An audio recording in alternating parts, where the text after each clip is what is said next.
नमस्कार, हमारा मंच के सभी दर्शकों का सादर अभिवादन।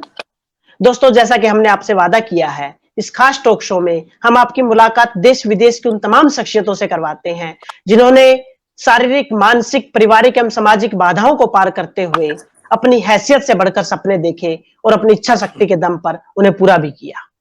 और आज उसी कड़ी में हमारे साथ माया नगरी मुंबई से हैं सुप्रसिद्ध हास्य व्यंग्य कवि एवं कॉमेडियन श्री दिनेश बावरा जी। दिनेश बावरा जी, आपका बहुत बहुत स्वागत है। नमस्कार संजय जी, मैं हमारा मंच के तमाम दर्शकों को स्वागत करता हूं, बधाई देता हूं। संजय जी जैसी शख्सियत जिनका काफी अच्छा नाम हो चुका है हमारी दुनिया में, वो मेरा इंटरव्यू कर रहे हैं और मुझे काफी अच्छा लग रहा है। मैं हमारा मंच के तमाम जो यूट्यूब चैनल है उनके तमाम दर्शकों का मैं स्वागत करता हूं अपनी तरफ से।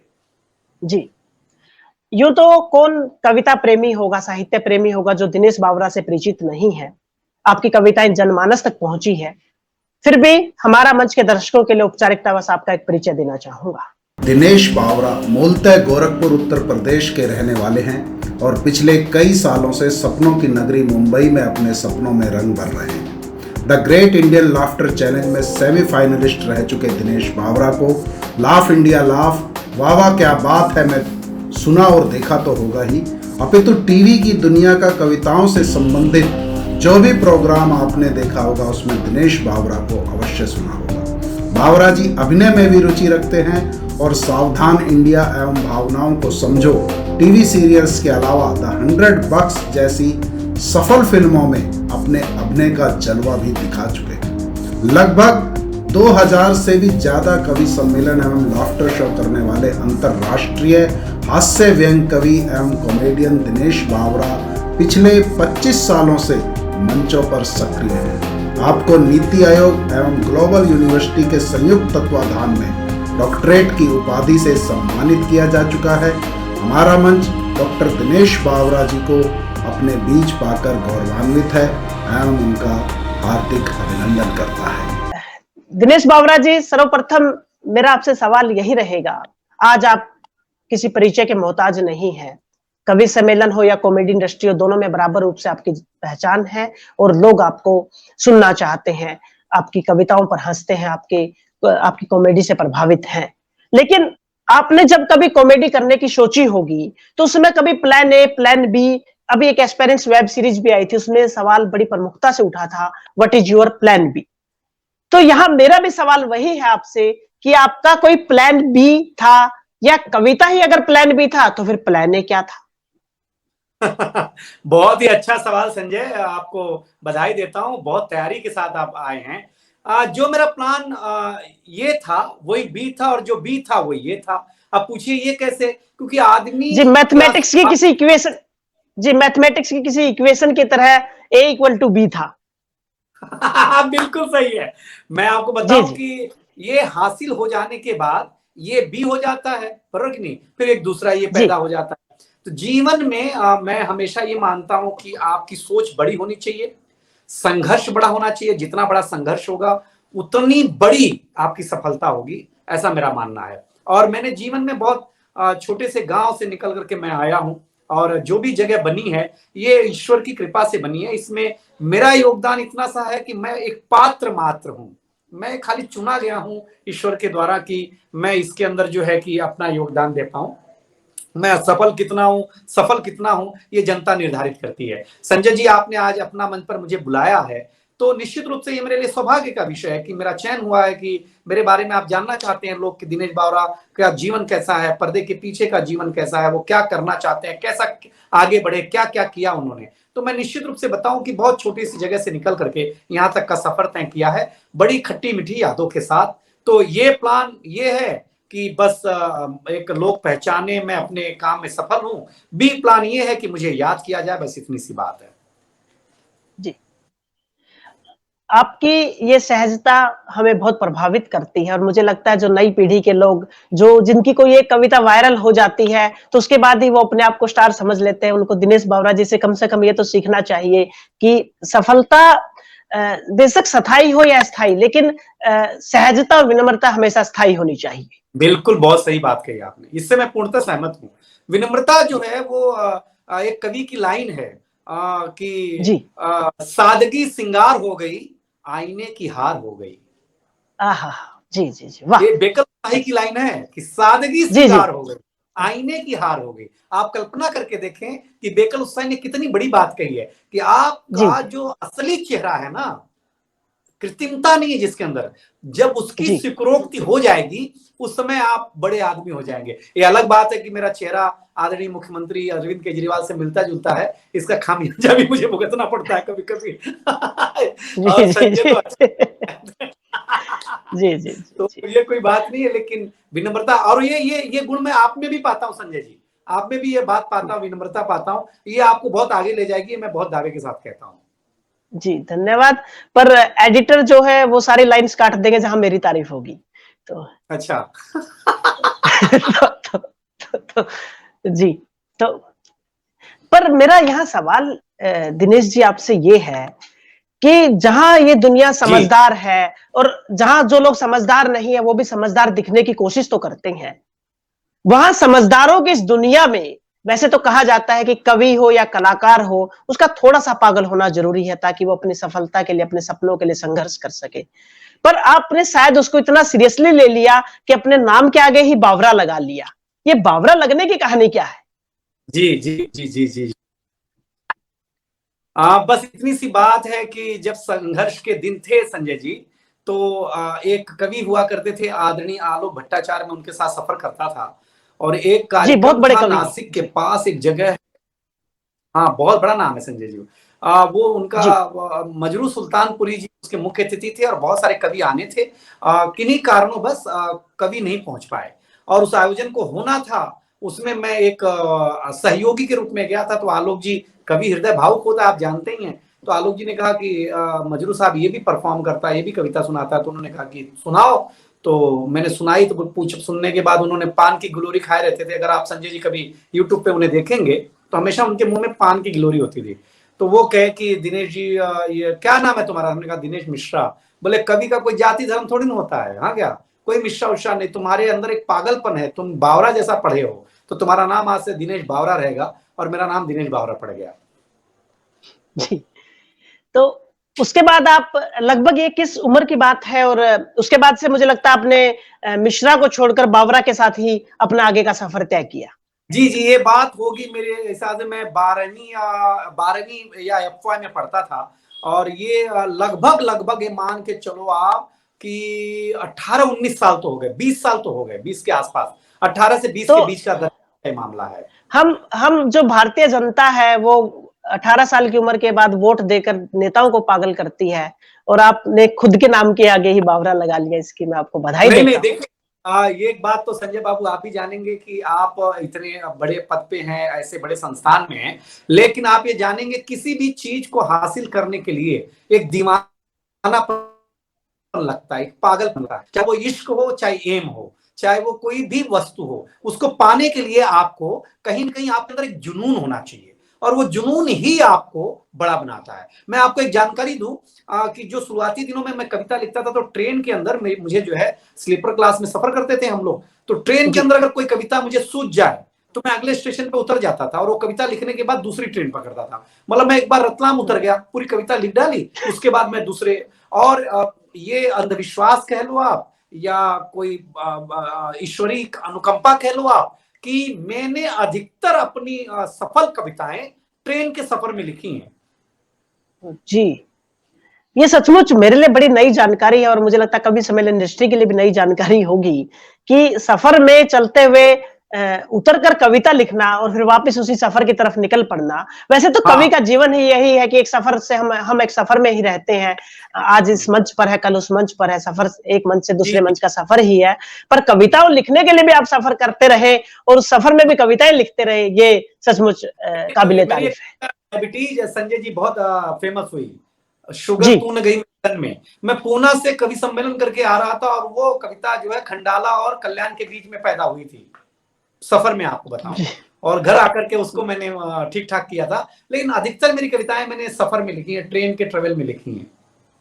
जी जी जी, तो आप गोरखपुर वो जिला है जहां से उत्तर प्रदेश संचालित होता है और उत्तर प्रदेश जहां से दिल्ली की सत्ता की चाबियां निकलती है।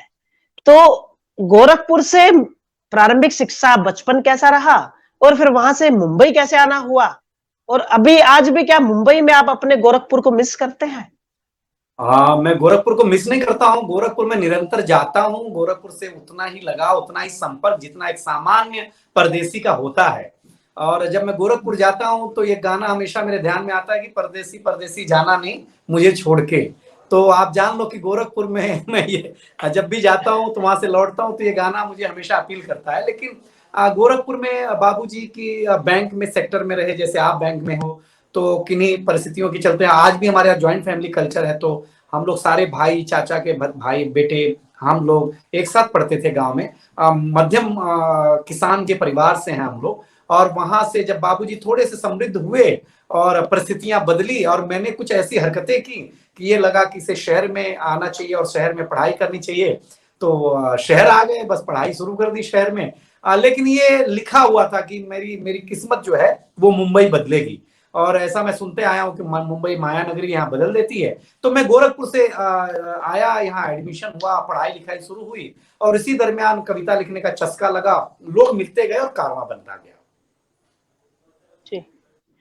तो यहां से एक सवाल ये उठता है कि कविता लिखने की जब आपने जिद की होगी, पहली बार कोई कविता लिखी होगी, ठीक है, पहली बार प्रोत्साहन भी मिलता है, पर इसको as a career, as a profession आप सोच रहे हैं, तो घर वालों का इस पर क्या रिएक्शन था?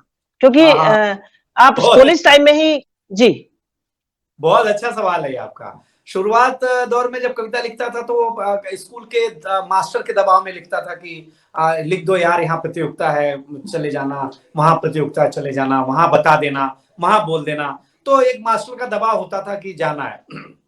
कॉलेज के दरमियान गए तो कॉलेज में जब सुनाना शुरू किया और जज शैल चतुर्वेदी, हुल्लड़ मुरादाबादी, देवमणि पांडे, बसंत आर्य, सुभाष काबरा, श्याम ज्वालामुखी, माया गोविंद, ऐसे लोग जज होते थे। तो मेरी प्रस्तुति में एक एक एक एक आकर्षण था। तो हर एक आदमी आके मेरा पीठ थपथपा देता था। तो तालियों और पीठ थपथपाना दोनों का मोह मुझे इस तरफ खींचने लगा। इसका चुंबकीय तत्व मुझे अपने तरफ संजय जी खींचने लगा धीरे धीरे। लेकिन पैसा नहीं आ रहा था, इसके अंदर पैसा नहीं मिल रहा था। इनाम जरूर मिल जाता था, ट्रॉफी मिल जाती थी, और अखबार में पहली बार नाम आया तो हम आपको बता नहीं सकते कि पैसा चुरा करके हमने अखबार खरीदा। उसका अखबार का नाम था निर्भय पथिक। तो मैंने तो वो पहली बार के अंदर उसको निर्भय पथिक खरीदते हुए आप थोड़े निर्भय हो गए थे और चोरी कर बैठे। ठीक, जी जी। नहीं, निर्भयता के साथ पथिक बना, मैं समझ लीजिए कविता का पथिक बना पहली बार। और उसका पत्रकार का भी आज भी नाम याद है, 20 साल 22 साल पहले का पत्रकार है। उनका नाम था उदय भगत का नाम। करण हिंदुस्तानी और उदय भगत ने मुझे सबसे पहले अखबार में मेरा नाम छपा। परिवार में भी बाबूजी भी बहुत खुश हुए, सारे लोग भी बहुत खुश हुए। लेकिन मुझे आलोक जी ने काफी कमर्शियल मंच की तरफ खींचा जी। ये कह करके कि तुम सुनाओ और 100 रुपया दे देना, 200 दे देना, 500 दे देना, धीरे धीरे। लेकिन मेरा कैरियर जो है वो टीवी इंडस्ट्री ने बदला। मेरा जो ग्राफ है वो टीवी इंडस्ट्री से बड़ा हुआ। जी जी। तो फिर आपने क्या कभी कोई सामान्य जो हम परंपरागत तरीके से जॉब ढूंढते हैं, या यूं समझिए 9 to 5 की जॉब हो या कोई बिजनेस हो या कोई उस तरह का कभी, क्योंकि आपके पिता भी बैंकर रहे हैं, तो स्वाभाविक रूप से बैंकर थोड़ा दूरदर्शी तो होता है कि आगे का सोचा जाए, बच्चा क्या करेगा, मूलधन खराब नहीं होना चाहिए। तो कभी ऐसा नहीं रहा कि आपके पिताजी ने आपको अन्य चीजों के प्रति प्रेरित ही नहीं, दबाव भी डाला हो? नहीं, ऐसा तो नहीं हुआ। लेकिन हर एक बाप की एक आशा होती है कि मेरा बेटा इंजीनियर बने, डॉक्टर बने, और इसमें सफलता हासिल की मेरे छोटे भाई ने। वो इंजीनियर। लेकिन आपको जानकारी दूं, मैं इंटरव्यू में भी झूठ नहीं बोलता हूँ। मैं 10वीं फेल हो गया। अंग्रेजी और गणित मेरा विषय दोनों बहुत कमजोर विषय था, और बोर्ड की परीक्षा होती थी, फेल हो गया। तो बाबूजी को ये लगने लगा कि ये पढ़ने लिखने में ठीक ठाक मामला इसका नहीं है और इसे पढ़ने लिखने की तरफ वो नहीं करना चाहिए। तो बाबूजी ने कहा कि काम करो, तुम ड्राइविंग सीख लो। तो मैं अपने मतलब 18-19 साल की उम्र में ही मैं जीप का ड्राइविंग मैंने सीख ली। ये हुआ कहीं ड्राइवर बन जाऊंगा, ऐसा कुछ कर लूंगा। लेकिन वो लाइसेंस मेरे पास आ तो गया, लेकिन ड्राइवर की नौकरी नहीं मिली मुझे। मुझे कविता की नौकरी मिल गई सरस्वती के आशीर्वाद से, और मैं कविता के राज मंच पर बैठा, और मुझे अपने बड़ों का बहुत प्रेम मिला संजय। और मैं चाहता हूं कि जो मेरी उंगली थामे, शैल जी ने, आलोक जी ने, कुमार विश्वास ने, सुनील जोगी ने, सुभाष काबरा ने, जिन लोगों ने मेरी उंगलियां थामी है, मेरे बाद वाली पीढ़ी की उंगली मैं भी थामने का प्रयास करता हूं। सफल कितना होता मुझे मालूम नहीं, लेकिन मेरे बाबूजी का कोई दबाव खास नहीं रहा कि आप तुम्हें यही बनना है। जी, तो आप टीवी इंडस्ट्री की बात कर रहे थे कि टीवी इंडस्ट्री ने आपका करियर या ग्राफ बदला। तो the great Indian laughter challenge जो मुझे याद आता है, जिसने आपका ही नहीं, मुझे लगता है हिंदुस्तान में स्टैंड अप कॉमेडी को नए सिरे से परिभाषित करने, उसे स्थापित करने, रेखांकित करने में the great Indian laughter challenge का बड़ा योगदान रहा है। बिल्कुल सही, बिल्कुल। तो उस तक आपका पहुंचना कैसे हुआ? ऐसा तो नहीं हुआ किसी रात फोन आया और सुबह आप शूटिंग के लिए आ जाइए? मैं नहीं मानता ऐसा रहा होगा, क्योंकि कंपटीशन उस दौर में भी था, आज भी है।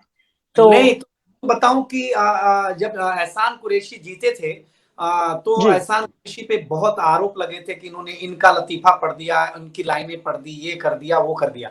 तो कवि इंडस्ट्री ने लाफ्टर चैलेंज का थोड़ा सा बायकॉट किया था, जो मेरे जहन में है। तो मैं भी उस प्रभावित था कि कविता और लाफ्टर दोनों अलग अलग चीजें हैं, इसमें नहीं जाना चाहिए। लाफ्टर वन तो इस तरीके से निकल गया कि पूरा कवि इंडस्ट्री इसके खिलाफ आ गई थी थोड़ी मोड़ी। फिर उसके बाद लाफ्टर 2 आया, तो 2 में बस ऐसे ही चला गया। लाफ्टर 2 में कुछ मेरे कवि मित्र आ गए, जिसमें मुझे लगता है सुनील सावरा थे, गौरव शर्मा थे, ऐसे कुछ लोग आ गए। लाफ्टर 3 बनने का तो कमी आने लगी कि भाई कौन आएगा, कवि परफॉर्म करेगा, ये करेगा, वो करेगा। और तब तक लाफ्टर 1 के लोग स्टार बन चुके थे, लाफ्टर 2 के लोग स्टार बन चुके थे संजय भैया, और उसका प्रभाव हमारे अंदर भी कुलबुलाहट होने लगी, लेकिन एक अंदर था कि नहीं यार, नहीं करना।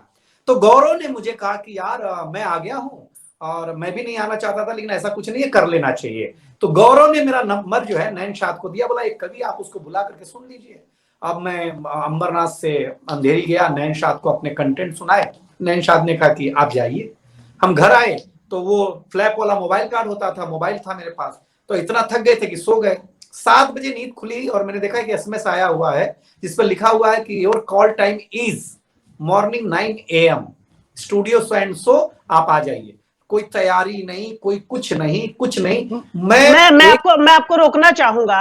आपका कहना यह है रात को 9 बजे कॉल आया कि अगली सुबह 7 बजे अगले सुबह 7 बजे आप नहीं, शाम को 7 बजे, जिस दिन मैं घर पहुंचा इंटरव्यू दे करके, जैसे मान लीजिए मतलब लगभग 12-14 घंटे बाद आप सेट पे पहुंचिए। सेट पे था। और एक जानकारी दूं, मेरे नाम का सूट नहीं था, तो ढाढस बड़ेरिया नाम का एक कवि था, उसका सूट मुझे पहनाया गया और उसको नीचे से अल्टर किया गया, और ये सोच के मुझे रखा गया कि मैं पहले राउंड में बाहर हो जाऊंगा।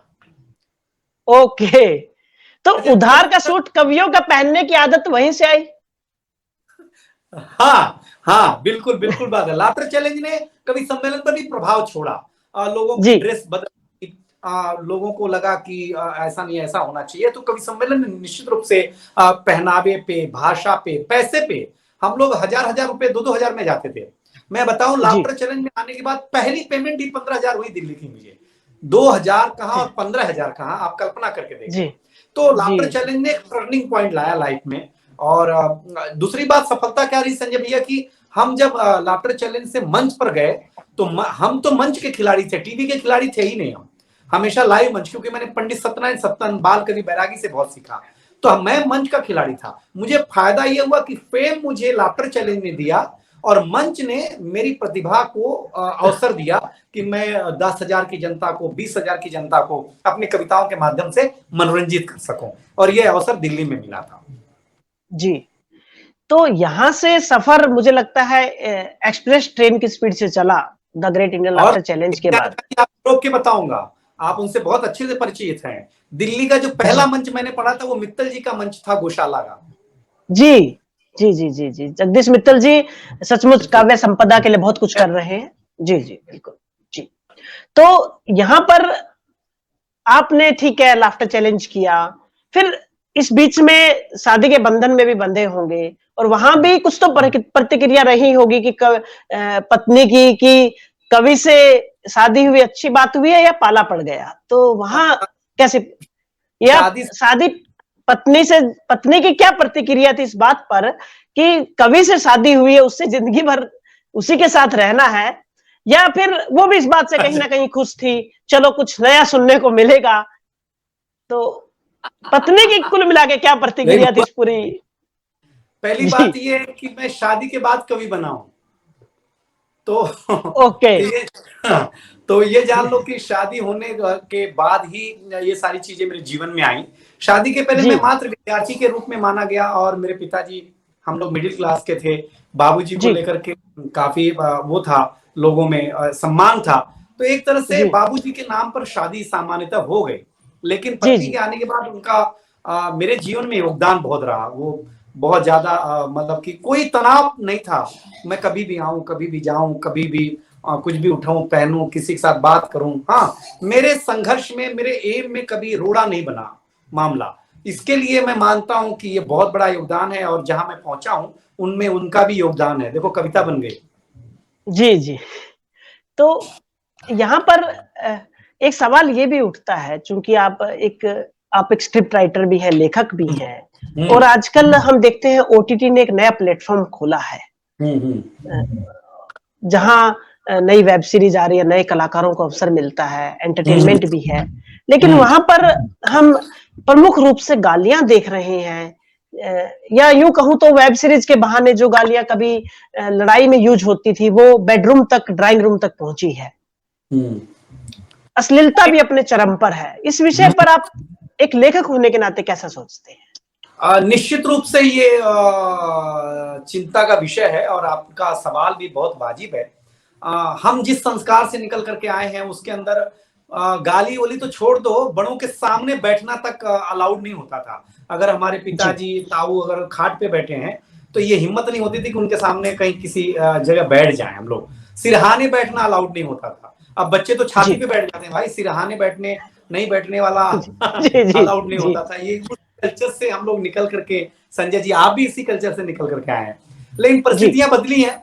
और लेकिन ये इसके अंदर जो ये थोड़ा सा सतहीपन आया है, क्योंकि डिमांड, बाजार जहां आएगा संजय सर, वो ये मान करके लीजिए आप कि जहां बाजार आएगा, जहां वहां थोड़ा सा मामला गड़बड़ जरूर होगा। ये कविता में भी हुआ है, ऐसा नहीं कि खाली ओटीटी, लेकिन क्योंकि साहित्य की विधा है, इसके लिए इसके ऊपर अभी भी वो आवरण है।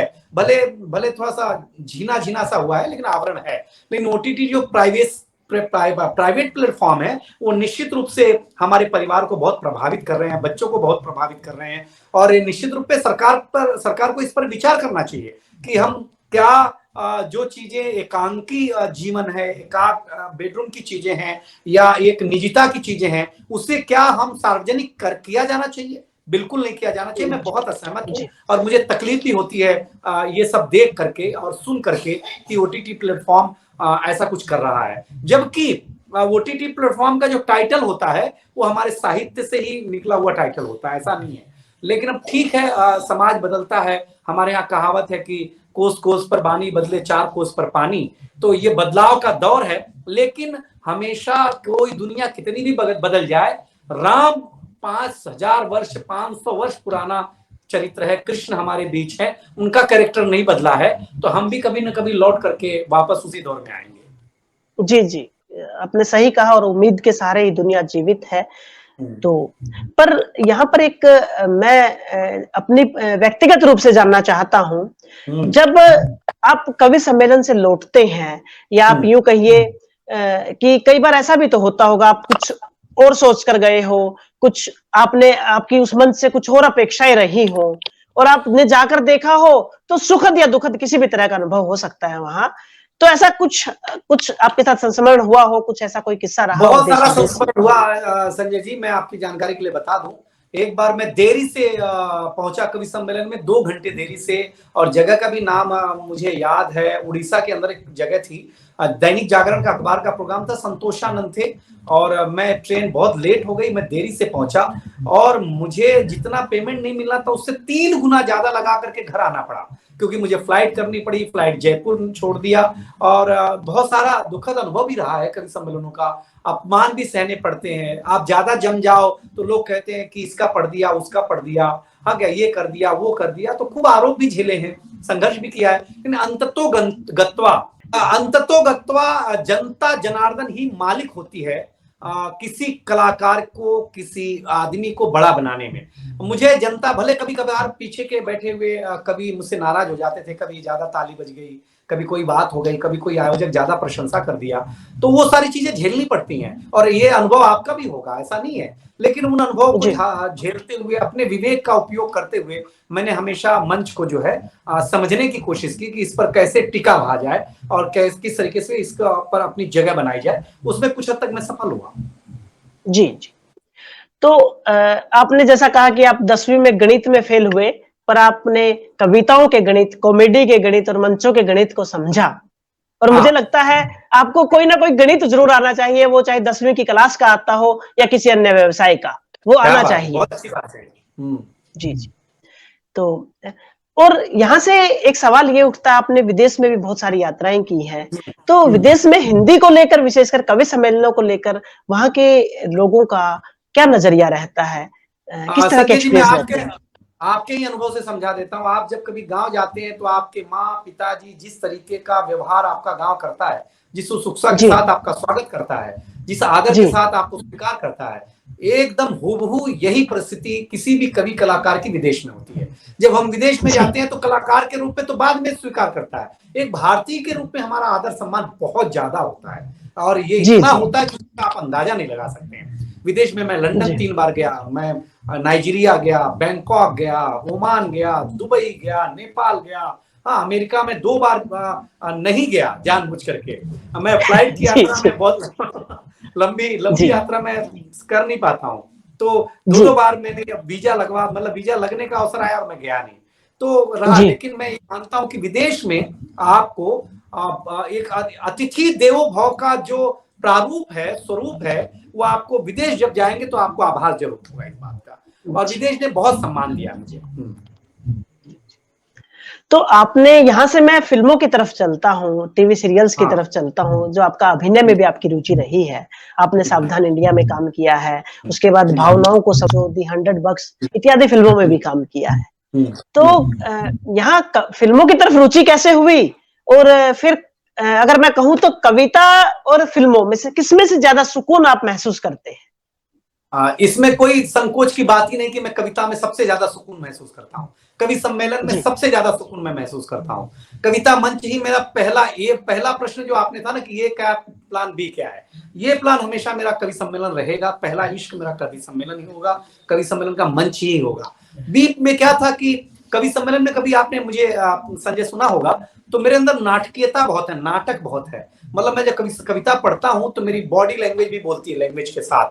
तो मुझे कई लोगों ने कहा कि यार तुम इतना अच्छा डिलीवर करते हो तो तुम्हें तो फिल्मों में रहना चाहिए, तुम अभिव्यक्ति, संवेदना सारा कुछ कवि सम्मेलन में जीते हो तो तुम्हें फिल्मों में आना चाहिए। फिर ऐसा ही कुछ लाफ्टर चैलेंज के मित्र थे, उन्होंने कहा कि हम ये बना रहे हैं, सीरियल बना रहे हैं, आप एक कैरेक्टर करोगे क्या? अकबर बिरबल आया तो उसमें एक कैरेक्टर कर लिया, तो लोगों ने सराहते रहे। मैं थोड़ा ठीक ठाक काम कर लेता था तो मुझे प्यार मिलने लगा, अवसर मिलने लगा। इस तरीके से मैं फिल्मों में आ गया। मैं सप्रयास तो कवि सम्मेलन में आया हूँ, लेकिन थोड़ा कम प्रयास करके मैं फिल्में मिल जाती हैं मुझे, और मैं सीरियल मिल जाते हैं और मैं कर लेता हूँ। उसके लिए बहुत ज्यादा मैं मेहनत नहीं करता जी।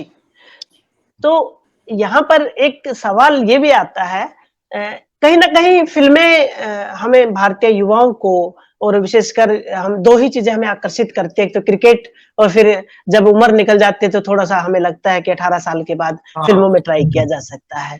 पर उसके, लेकिन जब हम एक कवि मंच से जाते हैं और एक लेखक होने के नाते जानते हैं, और आपको मैंने जितने भी कवि सम्मेलनों में बहुत मेरा सौभाग्य रहा, मैंने आपको लाइव सुना है, तो मैंने वो नाटकता देखी जी। तो वो आपका बड़प्पन है कि आपने हमें साथ बैठने का अवसर दिया है, लेकिन आप में हमने वो नाटकता देखी है, वो आप जो अभिनय करते हैं कवि सम्मेलन मंचों पर भी, कविता और अभिनय आपका साथ साथ चलता है, कहीं ना कहीं वो भी आपके अभिनय के क्षेत्र में भी काम आया होगा। बिल्कुल। अभी जी अभी यहाँ मैं जानना ही चाहता हूँ, पिछले 1.5 साल से चूंकि कोरोना महामारी से देश गुजर रहा है और हमने तमाम सोशल मीडिया पर भी आपके गलत को गलत और सही को सही कहते हुए वीडियोज, विचार, टिप्पणियां देखी और उसमें मुझे लगता है केवल मजदूर ही नहीं, व्यापारी ही नहीं, हर वर्ग प्रभावित हुआ है, चाहे वो इंडस्ट्री, विशेषकर एंटरटेनमेंट इंडस्ट्री, क्योंकि एंटरटेनमेंट इंडस्ट्री तो भीड़ के सहारे ही चलती थी और जब भीड़ ही नहीं है तो एंटरटेनमेंट किसका करे जी। तो वहां आपने उस समय का मैं कहूं तो कैसे इस्तेमाल किया, क्या सदुपयोग किया, या फिर ईश्वर की मर्जी के आगे हम सभी नतमस्तक तो रहे, पर मुझे लगता है कि हम कोशिश भी करते रहे कि किसी तरह ये अंधेरा छटे, और आपका नाम दिनेश है, दिनेश सूरज उजाले का प्रतीक है, तो इस अंधेरे में आपने कौन से उजाला, कहां से उजाला ढूंढा, कहां से उम्मीदें ढूंढी? नहीं, बिल्कुल। पहले निराशा तो बहुत थी, हम लोग बहुत संवेदनशील होते हैं संजय जी, आप जानते हैं। निराशा तो खूब लगी, क्योंकि एक बहती नदी जो है अचानक थम जाए तो उसके अंदर जो भी जीव तंतु होता है वो मरने लगता है और वो उसके अंदर छटपटाहट होती है। तो एक कवि सम्मेलन की नदी बह रही थी, अचानक वो सूखने लगी तो हमारे अंदर के जो भाव तत्व थे वो खत्म होने लगे। तो ये मान के चलिए कि लॉकडाउन में 6 महीने तो कुछ काम नहीं हुआ, लेकिन 6 महीने बाद ये पता लगा कि ये लॉकडाउन लंबा दौर है, कोरोना का दौर लंबा दौर होने वाला है, तो हमें अपने आप को पुनर्जीवित करना पड़ेगा, उसके लिए प्रयास करना पड़ेगा। तो मैंने काम शुरू किया, मुझे लगा सोशल मीडिया सबसे अच्छा प्लेटफॉर्म है और कवि का धर्म होना चाहिए कि अगर राजा कुछ गलत करता है तो उसको टोका जाए। और मैं हो सकता है मैं गलत हूं, लेकिन मेरे विवेक से मुझे लगता है कि राजा गलत है, तो राजा हमारा पालक होता है, तो मैं प्रजा है, हम प्रजा राजा को टोक सकते। तो मैंने फिर जो मुझे दिखा, जो मुझे बद इंतजामी दिखी, सरकार की नाकामियां दिखी, फिर मैंने आक्रोश की कविता लिखी, जबकि मूलतः मैं हास्य में का कवि हूं और लोगों ने खूब सराहा भी मुझे। तो मैंने अब जाकर के मैंने अपने रचना धर्मिता को बहुत तेजी से बढ़ाना का काम किया। मैंने अध्ययन करना शुरू किया, पढ़ाई लिखाई शुरू की और बहुत मेहनत करके मैं अब समझ लीजिए सोशल मीडिया के माध्यम से जनता तक पहुंचना चाहता हूं। मेरी जो जनता है, मुझे जो सुनती है, मुझे जो देश विदेश में बुलाती है, उनका आग्रह भी रहता था कि दिनेश भाई आप घर में बैठे हो तो कुछ नई लिखो, नई कविताएं सुनाओ, नई बातें लाओ। तो मैंने वो काम शुरू कर दिया है और उस पर मुझे सफलता भी मिल रही है संजय जी। तो आगे हम आगामी प्रोजेक्ट्स के बारे में जानना चाहेंगे, आपके प्रशंसक, आपके फैन जानना चाहेंगे कि अभी हाल फिलहाल में या नजदीकी भविष्य में आप किसी सीरियल में या टीवी में या फिल्मों में या कोई स्क्रिप्ट राइटिंग या कहीं और कुछ? मेरे ईश्वर की देन है कि मेरे अंदर एक प्रतिभा रही है कि मैं लिखता भी अच्छा हूं, मैं कहानी थोड़ा सोच लेता हूं, थॉट अलग। मेरी कविताओं में आप देखते होंगे कि मैं कविता भी थोड़ा सा सामान्य थॉट से अलग लिखता हूं। तो मैं कहानियां काफी लिखी मैंने लॉकडाउन में। अब मैं 2 कहानियों का स्क्रीन प्ले मेरा लिखना काम चालू है, जिस दिन वो कंप्लीट हो जाएगा उसके बाद जरूर उस पर कुछ न, क्योंकि वो किसी के आग्रह पे ही मैं लिख रहा हूँ। और मैं कहानी का नाम भी बता सकता हूँ आपको। एक कहानी का नाम है घड़ी और हाँ, एक कहानी का नाम है बाप की शादी, जो कि कहीं न कहीं मिमिक्री से जुड़ी हुई चीज है, हास्य की पटकथा है। ये 2 स्क्रिप्ट पर मेरा काम चालू है। संभवतः अगस्त के लास्ट या सितंबर के पहले हफ्ते तक मैं स्क्रिप्ट कंप्लीट कर लूंगा। जी, इससे पहले हम आपसे अलविदा लें, हम आजकल युवा बड़ी जल्दी निराश हो जाता है। हम देखते हैं स्कूलों से, कॉलेज से अपेक्षित सफलताएं ना मिल पाने के कारण सुसाइड तक के अटेम्प्ट होते हैं। आपका विशाल अनुभव रहा है साहित्य के क्षेत्र में भी और कविता और कॉमेडी के क्षेत्र में भी। तो मेरा आपसे निवेदन है कि नवयुवकों के लिए अगर आप कोई टिप्स देना चाहें अभी भी और आगे सोशल मीडिया पर भी देते रहिएगा, ताकि इस समय में, तनाव के समय में, विशेषकर जब परिस्थितियां प्रतिकूल है, दुनिया हम कवियों की तरफ, आप बड़े लोगों की तरफ उम्मीद से देखती है कि यहाँ से कुछ उम्मीदें, कुछ रोशनी की किरणें आएंगी। तो आज आप क्या टिप्स देना चाहेंगे अपने नवयुवक जो छोटे भाई बहन लिख रहे हैं, उनके लिए कोई संदेश, कोई टिप्स? वो शायर का नाम तो पता नहीं संजय जी, लेकिन एक शायर ने लिखा कि मेरी सूखी टहनियां काटने वाले ये सुन, जड़ मेरी जिंदा रही तो फिर हरा हो जाऊंगा। जीवन में आशावादिता से बड़ा या पॉजिटिविटी से बड़ी कोई चीज नहीं है, कोई ऊर्जा नहीं है, कोई ताकत नहीं है, और निराशा से बड़ा जहर कोई दुनिया में नहीं है।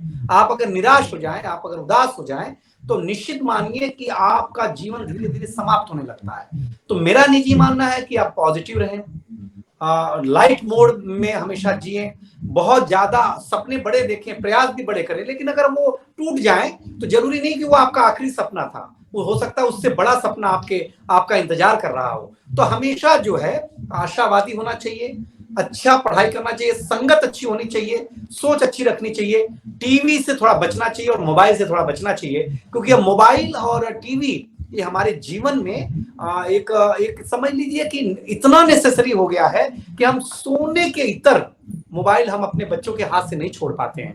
हम अपने बच्चों को ये मना नहीं पाते हैं कि इसका एक टाइम पीरियड होना चाहिए। मैं निवेदन करूंगा हाथ जोड़ करके युवाओं से कि आप थोड़ा सा समय, पूरा समय मोबाइल पे दीजिए, लेकिन अपने जीवन का थोड़ा समय प्रैक्टिकल चीजों को भी दीजिए, पढ़ने को दीजिए, लेखन को दीजिए, संबंधों को दीजिए, अमूक चीजों को दीजिए। कभी पेड़ को चिपक करके देखिए, कभी नदी को बहते हुए जा करके देख करके आइए। सब कुछ मोबाइल में मत देखिए, कुछ जा करके प्रत्यक्ष रूप में देखिए, आपको बहुत आनंद आएगा, आपको जीवन का रास्ता चुनेगा। क्या नदी के बहने में सरलता है? क्या चिड़िया के जीने में सरलता है? नहीं है ना। लेकिन वो लोग हैं, वो लोग भी जीवन जी रहे हैं और हमको कहीं ना कहीं लाभ दे रहे हैं। तो मैं युवाओं से यही कहूंगा कि निराश जीवन में कभी मत होइए, जीजिए, खूब भरपूर जीजिए, प्रकृति से सीख लीजिए। जी जी, आपने बिल्कुल सही कहा कि आशावाद से बढ़कर कोई उम्मीद नहीं है और निराशा से बढ़कर कोई जहर नहीं है। और मुझे लगता है आदमी को वो आधा गिलास भरा हुआ है कि खाली, उसी विषय पे आधा भरा हुआ गिलास देखना चाहिए। हम आपसे आज बात करके बहुत प्रसन्न भी है और हम ये भी कहना चाहते हैं कि आज के इस दौर में जहां मुझे कहीं ना कहीं लगता है निराशाएं फैली हुई हैं, उस समय में कवियों की भूमिका और महत्वपूर्ण हो जाती है। और इस बात की खुशी है कि आप वो भूमिका बड़े शानदार तरीके से निभा रहे हैं। हम उम्मीद करते हैं कि आपका ये बावरापन कायम रहे, इन समझदारों की भीड़ में आप इस बावरापन को बचाए रखें। हम आपसे निरंतर मिलते रहें, निरंतर नई नई कविताएं, नई कॉमेडी सुनते रहें। इस उम्मीद के साथ जी, आपके अपने मंच को, आपके सारे पूरे टीम को और मुझे ये अपने मंच पर आने का अवसर दिया, मैंने अपना पक्ष रखा और जीवन में आप खूब तरक्की करें। आपसे देश को बहुत आशा है और निश्चित रूप से आप सफल होंगे। इन्हीं शुभकामनाओं के साथ बहुत बहुत धन्यवाद। जी, बहुत धन्यवाद सर।